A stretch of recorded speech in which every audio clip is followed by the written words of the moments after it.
On Thursday, the 25th of April, ETG are holding a 5-axis seminar.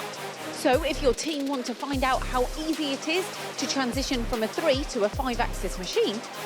or they simply want to know more about an 18-ton machine that has double torque motors on the trunnion, linear scales on all axes, and has a 20,000 RPM spindle,